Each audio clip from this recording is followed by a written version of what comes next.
కలిగినటువంటి ప్రభు నామమున ఉదయకాలమున వందనాలండి. ఈ యొక్క డిసెంబరు మాసము 1వ తారీఖున ఉదయకాలమున ఈ విధంగా మరొకసారి మీతో మరి సమయము వాక్యముతో ప్రతి నెల ఒక వాగ్దానముతో ప్రభు మనల్ని బలపరుస్తున్నారు. గడిచిన 11 మాసాలు దేవుడు నిన్ను, నీ కుటుంబాన్ని, సంఘాన్ని, మనల్ని కాపాడినారు. ఆయన మనల్ని విడవక ఎడబాయక సజీవ లెక్కలు ఉంచినందుకు ప్రభువుకు వందనాలు. ఈ 12 మాసం అంతటి కొరకు ఈ వాగ్దానము దేవుడు మనకి ఇస్తున్నాడు. దేవుని సేవకులు సాల్మన్ గుప్తా గారు దేవుని వాగ్దానాన్ని కొన్ని మాటలు వారు షేర్ చేసుకుంటారు. కనుక ఈ వాక్యాన్ని వినండి. ఈ మాసమంతా ఈ వాగ్దానం కొరకు ప్రార్థించండి. అలాగా ఈ వాగ్దానం ద్వారా దేవుడు మిమ్మల్ని, మీ కుటుంబాన్ని నూతనపరిచి బలపరచుటకు పరిశుద్ధాత్మ దేవుడు సహాయం చేయనుగాక.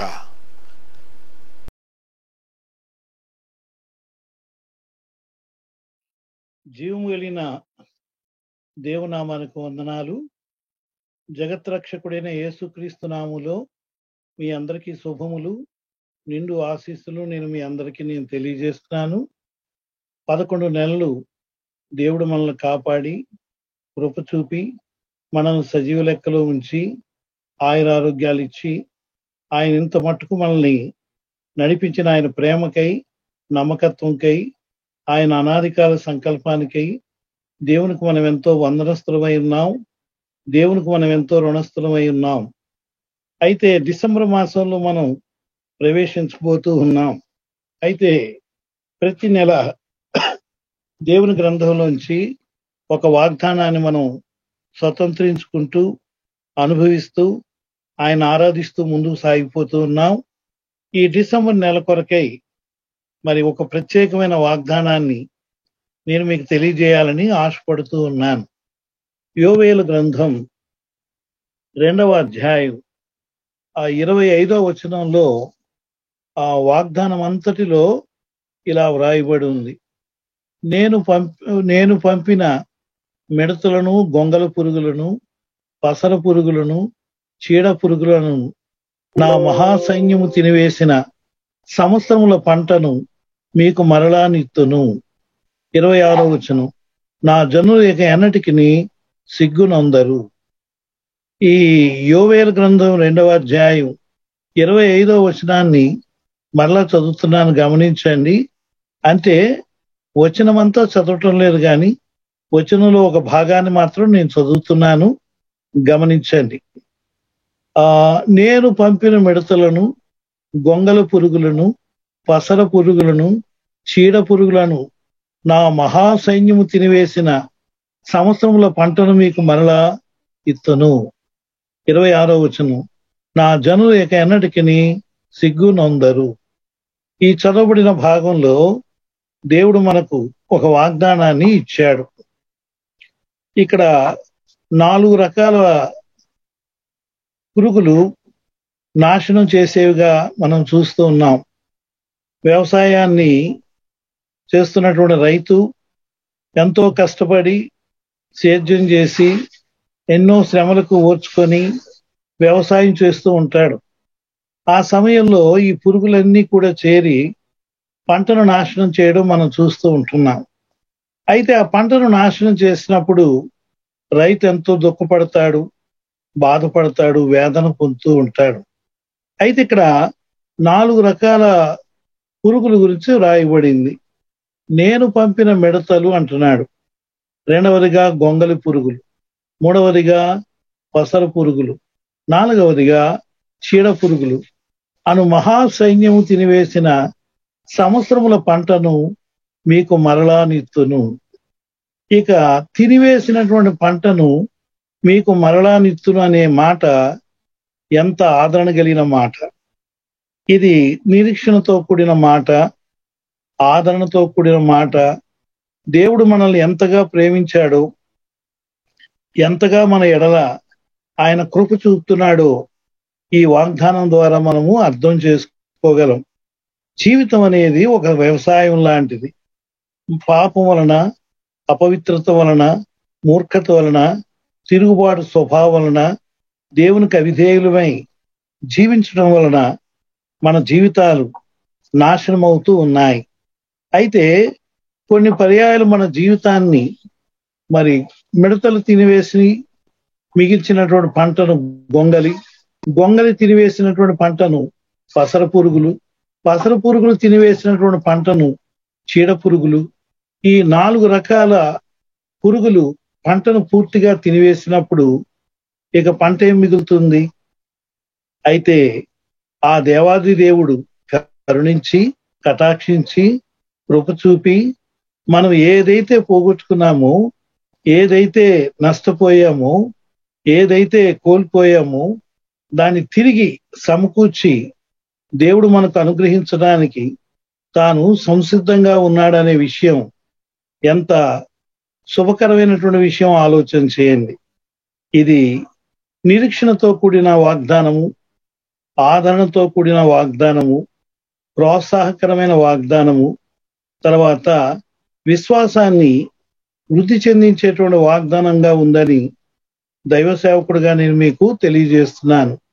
పరిశుద్ధ బైబిల్ గ్రంథాన్ని మనం జాగ్రత్తగా పరిశీలన చేసినట్లయితే మనము పాపం వలన, అవిధేయత వలన, మూర్ఖత వలన, తిరుగుబాటుతనం వలన దేవునికి దుఃఖపరిచిన విధానం ద్వారా మనం ఎంతో కోల్పోతున్నాం. మనం ఎంతగానో నష్టపోతూ ఉన్నాం. మనం ఎంతగానో నాశనానికి సంసిద్ధమవుతూ ఉంటున్నాం. అటువంటి పరిస్థితుల్లో దేవుడు మనల్ని ప్రేమించి, క్షమించి, రక్షించి ఆయన తన హక్కును చేర్చుకొని ఆయన మనం ఏదైతే పోగొట్టుకున్నామో తిరిగి మరలా దేవుడు సమకూర్చి అవి ఇవ్వడానికి దేవుడు సంసిద్ధమై ఉన్నాడు.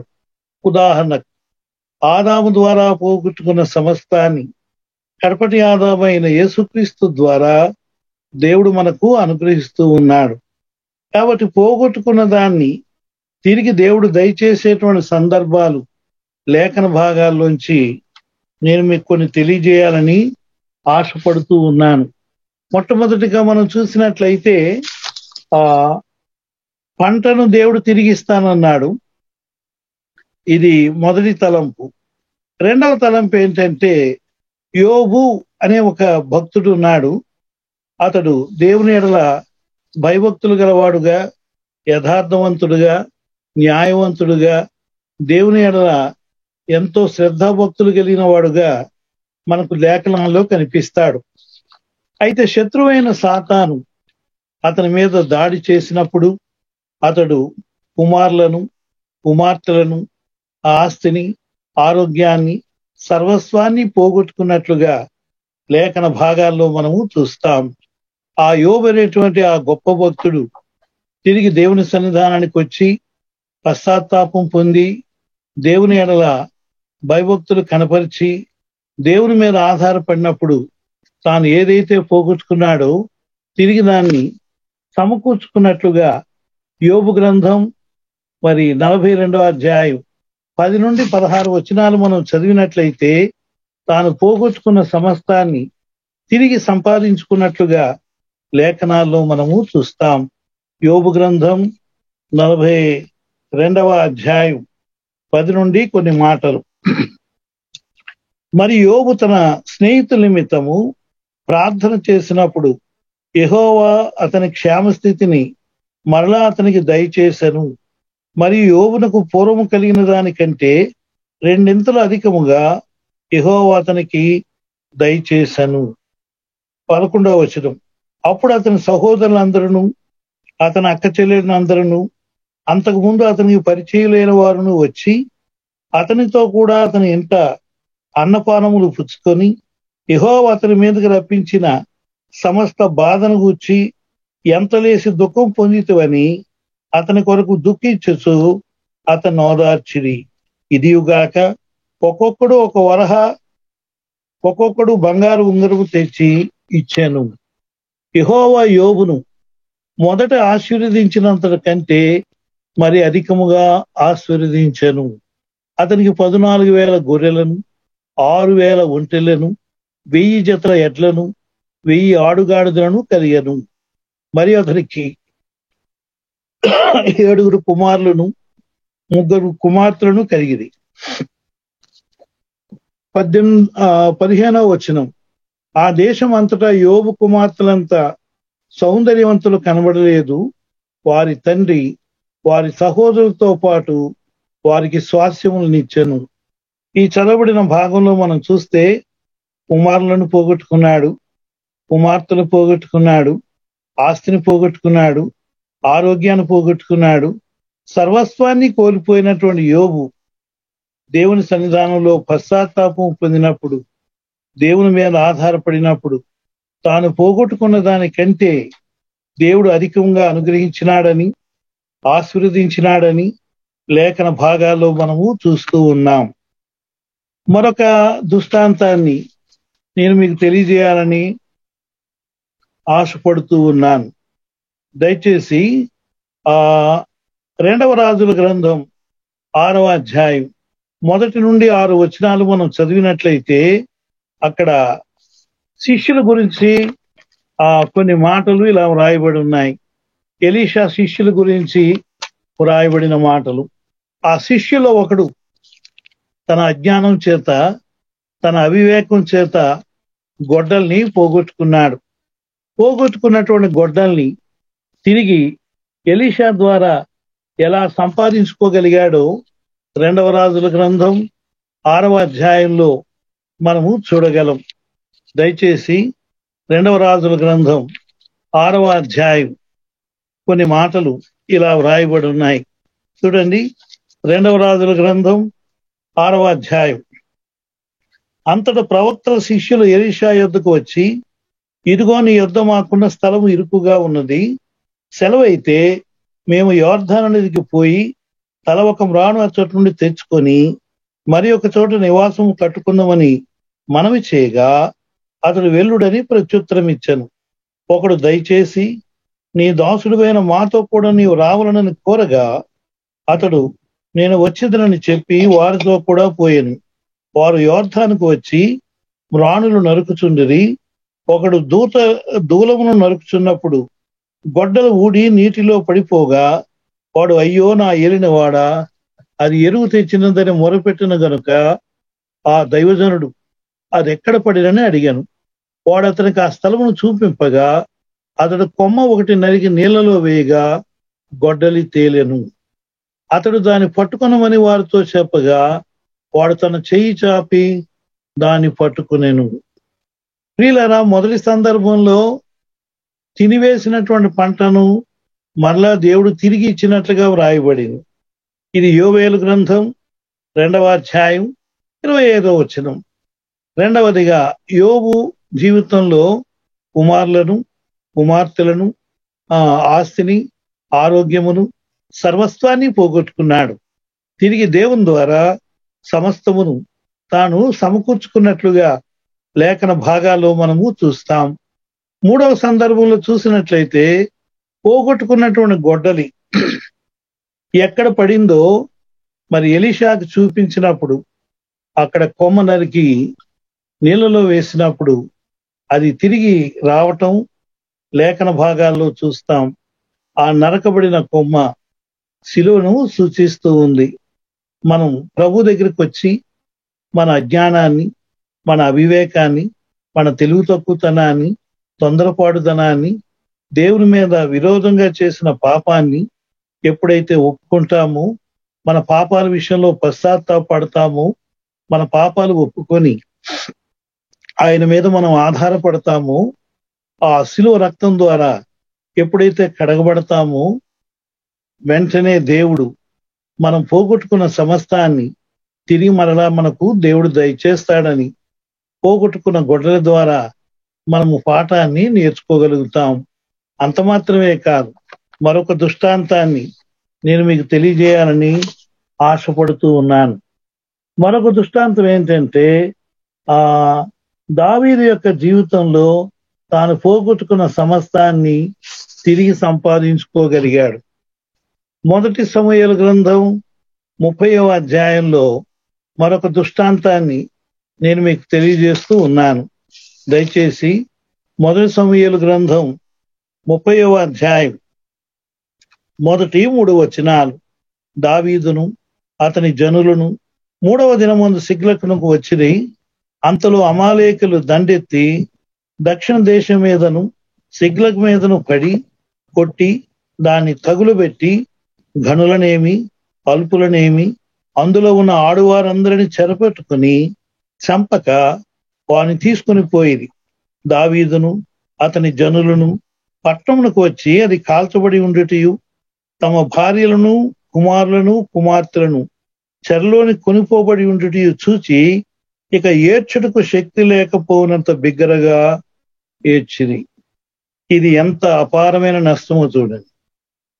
సర్వసాధారణంగా స్త్రీలు ఏడవడం సహజం, కానీ పురుషులు ఏడవడం అనేది ఇక్కడ గమనించవలసిన విషయం. అందులో ఏడుస్తున్నటువంటి వ్యక్తులు సామాన్యులు కాదు, వారు పరాక్రమవంతులై ఉన్నారు.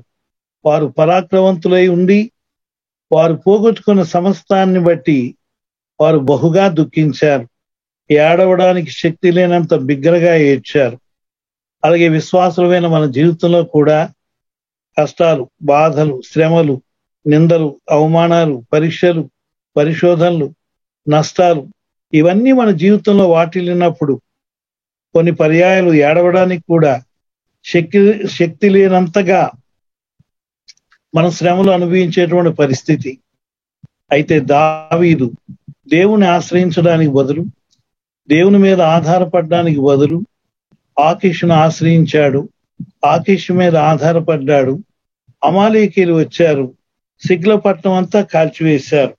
అయితే శుభకరమైనటువంటి ఆనవాలు, గొప్ప నిరీక్షణ ఏంటంటే 19వ వచనం, కుమారులనేమి కుమార్తెలనేమి దోపుడు సొమ్మేమి వారు ఎత్తుకుని పోయిన దాని అంతటిలో కొద్దిదేమి గొప్పదేమి ఏది తక్కువ కాకుండా దావీదు సమస్తమును రక్షించను లేక సంపాదించుకొనెను.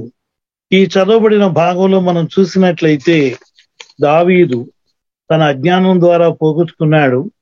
ఎప్పుడైతే దేవుని వైపు తిరిగాడో, దేవుని దగ్గర విచారం చేశాడో, దేవుని ఆశ్రయించాడో, దేవుని దగ్గర ప్రార్థించాడో, తాను పోగొట్టుకున్న సమస్తాన్ని తిరిగి సంపాదించాడు. అంతకంటే అధికంగా తాను పొందుకున్నట్లుగా లేఖన భాగాల్లో మనం చూస్తున్నాం. కాబట్టి యోవేలు గ్రంథం 2వ అధ్యాయం 25వ వచనం ప్రకారం ఆ మిడుతలను, గొంగల పురుగులను, పసర పురుగులను, చీడ పురుగులను అను మహాసైన్యము తినివేసిన సంవత్సరముల పంటను మీకు మరలానిత్తును. ఇది అద్భుతమైన నిరీక్షణతో కూడిన గొప్ప వాగ్దానం. ఈ వాగ్దానం ఈ నెల అంతటిలో మనం స్వతంత్రించుకోవాలని, అనుభవించాలని, తద్వారా దేవుణ్ణి మహింపరచాలని, ఆరాధించాలని, సేవించాలని, దేవుని కొరకు బలమైన కార్యాలు మనం చేయడానికి ముందుకు వెళ్ళాలని నేను మీకు తెలియజేస్తూ ఉన్నాను. రెండవదిగా, యోబు పోగొట్టుకున్న సమస్తాన్ని దేవుని ద్వారా తిరిగి సంపాదించుకున్నాడని, అత్యధికంగా సంపాదించుకున్నాడని, గొప్ప ఆశీర్వాదాన్ని పొందుకున్నాడని మనం నేర్చుకున్నాం. మూడవదిగా, మరి పోగొట్టుకున్న గొడ్డలి ఎలీషా ద్వారా, ఆ నరకబడిన కొమ్మ ద్వారా తిరిగి సంపాదించుకున్నాడని మనం చూసాం. తర్వాత దావీదు జీవితాన్ని మనం చూసి ఉన్నాం. అంత మాత్రమే కాదు, దావీదు జీవితంతో మరి ఇంకొక విషయాన్ని కూడా మనం నేర్చుకోబోతున్నాం. అదేంటంటే, తప్పిపోయిన తనయుడు తండ్రి సహవాసానికి దూరమైనప్పుడు తాను సర్వస్వాన్ని పోగొట్టుకున్నాడు. తండ్రి ఇంటి నుండి వెళ్ళినప్పుడు సమృద్ధిగా వెళ్ళాడు. ఎప్పుడైతే తండ్రి సహవాసానికి దూరంగా ఉన్నాడో తాను సర్వస్వాన్ని పోగొట్టుకున్నాడు. తిరిగి తండ్రి సహవాసంలోనికి వచ్చినప్పుడు తండ్రిని ప్రేమను, అభిమానాన్ని, అనురాగాన్ని తాను పొందుకున్నాడు. ప్రశస్తమైన వస్త్రాలు తొడగబడ్డాయి, ఉంగరం తొడిగించారు, చెప్పులు తొడిగించడం జరిగింది.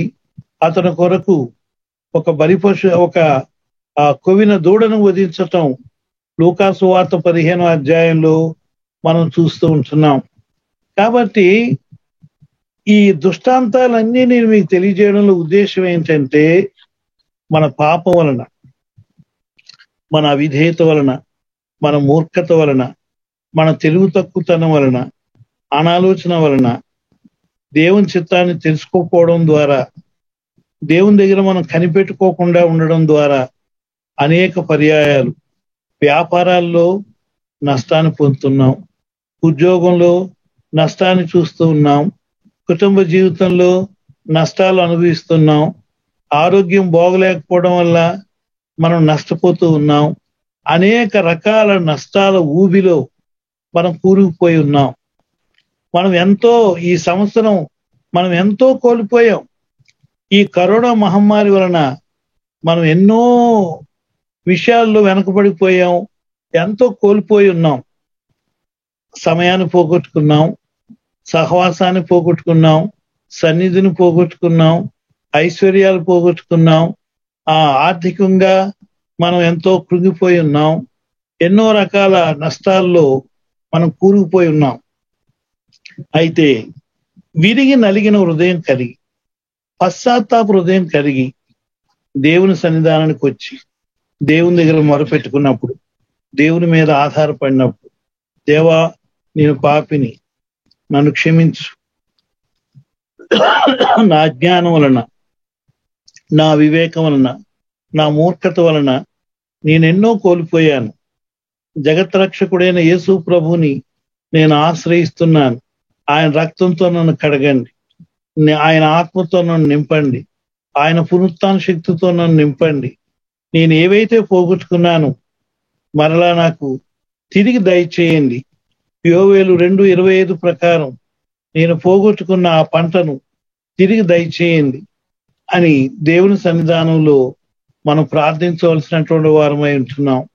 కాబట్టి మనం నష్టాల్లో ఉన్నాం, కష్టాల్లో ఉన్నాం, ఇబ్బందుల్లో ఉన్నాం, రుణ సమస్యలు, మరి ఎలా పిల్లలు పెంచాలి, ఎలా ప్రయోజకులు చేయాలి, వాళ్ళ ఉద్యోగాల విషయం ఏంటి, వాళ్ళ వివాహాల విషయం ఏంటి, వాళ్ళ భవిష్యత్తును గురించిన విషయాలు ఏంటి, మన ఈ సంవత్సరాలు ఎలా గడుస్తాయి, ఈ కరువులో మనం ఎలా ముందుకు వెళ్ళగలం, ఇవన్నీ మన ఎదుట ఉన్నటువంటి గొప్ప సవాల్. అయితే నేను దైవ సేవకుడుగా నేను మీకు చెప్పేది ఏంటంటే, సమస్యల వైపు కాదు మనం చూడవలసింది, సమస్యల కంటే గొప్పవాడైన ప్రభు వైపు చూడాలి. సమస్యల వైపు కాదు మనం చూడవలసింది, సమస్యలను పరిష్కారం చేసేటువంటి ప్రభు వైపు చూడాలి. ప్రతి సమస్యకి పరిష్కారం ప్రభువే. కాబట్టి సమస్యల వైపు కాకుండా ప్రభు వైపు చూడగలిగినప్పుడు మనం ముందుకు సాగిపోతాం. ఉదాహరణకు ఇజ్రాయేలు ప్రజలు అరణ్యంలో ప్రయాణం చేస్తూ ఉన్నారు. వారు దేవుని మీద సనిగారు, దైవజనుడికి విరోధంగా మాట్లాడుతూ వచ్చారు. తాపకరమైన సర్పాల్ని దేవుడు ఇజ్రాయేల్ ప్రజల మధ్యకు రప్పించాడు. ఆ తాపకరమైన సర్పాలు వారిని కాటు వేసినప్పుడు వారు మరణిస్తూ వచ్చారు. ఇజ్రాయేల్ అందరూ వచ్చి దైవజనుడైన మోషేతో మొరపెట్టినప్పుడు మోషే ప్రార్థన చేశాడు. ఆ ప్రార్థన విన్నటువంటి దేవుడు మోషేకు సలహా చెప్పాడు. ఎత్తైన స్థలం మీద ఇత్తడి సర్పం ఒకటి చేయించి ప్రతిమను చేయించమని చెప్పాడు. ఎవరైతే పాము కాటు తిని మరణిస్తున్నారో వారు ప్రభు వైపు చూడాలని, అంటే ఇత్తడి సర్పం వైపు చూడాలని, ఇత్తడి సర్పం వైపు చూస్తే బ్రతుకుతారని ప్రభు చెప్పాడు. కాబట్టి ఆ ఇత్తడి సర్పం యేసు ప్రభు వారికి సాదృశ్యంగా ఉంది. కాబట్టి చూడటం అంటే విశ్వాసం ఉంచటమే. కాబట్టి ఎప్పుడైతే విశ్వాసం ఉంచడం జరిగిందో, పోగొట్టుకున్న ఆ జీవితాన్ని తిరిగి సంపాదించుకోవటం, ప్రాణం పోగొట్టుకోకుండా తిరిగి మరలా మనం సంపాదించుకోగలుగుతాం. మనం ఏదైతే పోగొట్టుకుంటున్నామో అది తిరిగి సంపాదించుకోవాలంటే ప్రభునందు విశ్వాసం ఉంచాలి. అయితే వారు ఇత్తడి సర్పం వైపు చూడాలి. ఇత్తడి సర్పం వైపు చూస్తే బ్రతుకుతారు. విషానికి విరుగుడు ఇత్తడి సర్పం చూడటమే. పాపానికి విరుగుడు సిలువ వేయబడిన ఆ యేసు ప్రభువారిని చూడటమే. ఆయన యందు విశ్వాసం ఉంచటమే. ఆయన ప్రశస్త రక్తాన్ని కోరుకోవటమే. ఎవరైతే ఈ విధంగా చేస్తారో వారు పోగొట్టుకున్న సమస్తాన్ని తిరిగి సంపాదించుకోగలుగుతారు. నేను ఇంచుమించు 5 దృష్టాంతాలు మీకు తెలియజేస్తూ వచ్చాను. ఈ డిసెంబర్ నెలంతా కూడా ఈ దృష్టాంతాలు మనం చక్కగా ధ్యానించుకోగలిగితే మనం ఏదైతే పోగొట్టుకున్నామో తిరిగి సంపాదించుకోగలుగుతాం. దావీదు యొక్క అజ్ఞానం వలన 4 రకాల నష్టాలు ఆయన అనుభవించాడు.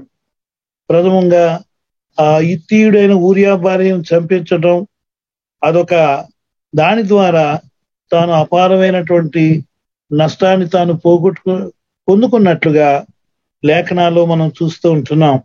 అంత మాత్రమే కాదు, దేవుని మందసాన్ని తిరిగి తెచ్చుట్లో తాను పొందినటువంటి వైఫల్యం, దానివల్ల కలిగే నష్టాలు. అలాగే మూడవదిగా సైన్యాన్ని లెక్కించటం విషయంలో తాను చేసిన పొరపాటు, తాను అజ్ఞానంగా ప్రవర్తించిన విధానం.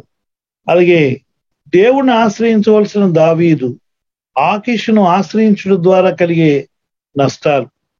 తద్వారా మరి దావీదు పోగొట్టుకున్న సమస్తాన్ని తిరిగి ఏ విధంగా దేవుడు సమకూర్చాడో విశ్వాసులమైన మన జీవితంలో కూడా మరి దేవుడు సమకూరుస్తాడని నేను మీకు తెలియజేస్తున్నాను. ఈ నెల వాగ్దానం, డిసెంబర్ నెల యొక్క వాగ్దానం ఏంటంటే యోవేలు గ్రంథం 2వ అధ్యాయం 25వ వచనం. కాబట్టి GTFL ఉన్నవారే కాదు, ప్రతి విశ్వాసి ఈ వాగ్దానాన్ని స్వతంత్రించుకొని పోగొట్టుకున్న సమస్తాన్ని తిరిగి సంపాదించుకొని ఆనందభరితులై ఆశీర్వాదాలను అనుభవిస్తూ దేవుని మహిమపరుస్తూ ఆత్మీయ జీవితంలో వారు ముందుకు సాగిపోదురుగాక. దేవుడి కొద్ది మాటలు దీవించునుగాక. ఆమేన్.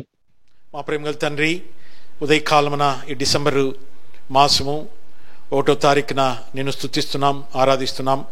11 మాసాలు నన్ను, మమ్మల్ని, సంఘాలను మీరు కాపాడుకుంటూ వచ్చినారు, సజీవ లెక్కలు ఉంచినారు. గడిచినటువంటి 11 మాసాలు ఎన్నో ఒడిదుడుకులు, ఎన్నో పరిస్థితులు ప్రభా, ఓ పక్క కరోనా, ఓ పక్క కరువు, ఓ పక్క ప్రభు తండ్రి పరిస్థితులు ప్రభా తండ్రి, ఎంతో ఆర్థికమైనటువంటి కొరతలు, ఊహించని విషయాలు, మా ప్రియులను కోల్పోయినాం ప్రభా తండ్రి. ఇలాగన తండ్రి అయినప్పటికీ మీరు మమ్మల్ని కాపాడుకుంటూ వచ్చినారు, అందుని బట్టి స్తుతిస్తున్నాం. ఈ మాసం అంతయు, ఈ డిసెంబర్ మాసం అంతయు నీ సన్నిధి, నీ కాపుదల, నీ భద్రత మాకు మెండుగా దయచేయండి. ఈ మరి చదువుకునేటువంటి మరి విన్నటువంటి వాక్యము, ఈ వాగ్దానం చేత మమ్మల్ని బలపరచండి. ప్రతి వారు ఈ వాగ్దానాన్ని స్వతంత్రించుకోవడానికి సహాయం చేయండి.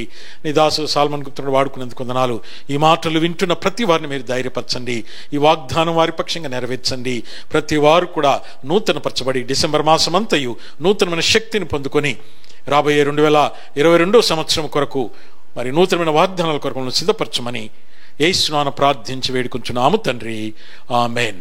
తండ్రి, కుమార, పరిశుద్ధాత్మని సహవాసము ఇప్పుడు ఎల్లప్పుడూ సదాకాలము ఈ డిసెంబర్ మాసం అంతయు ఈ మాటలు వింటున్న ప్రతి వారికి నీ సన్నిధి సదాకాలము తోడుగా ఉండును గాక. ఆమేన్, ఆమేన్.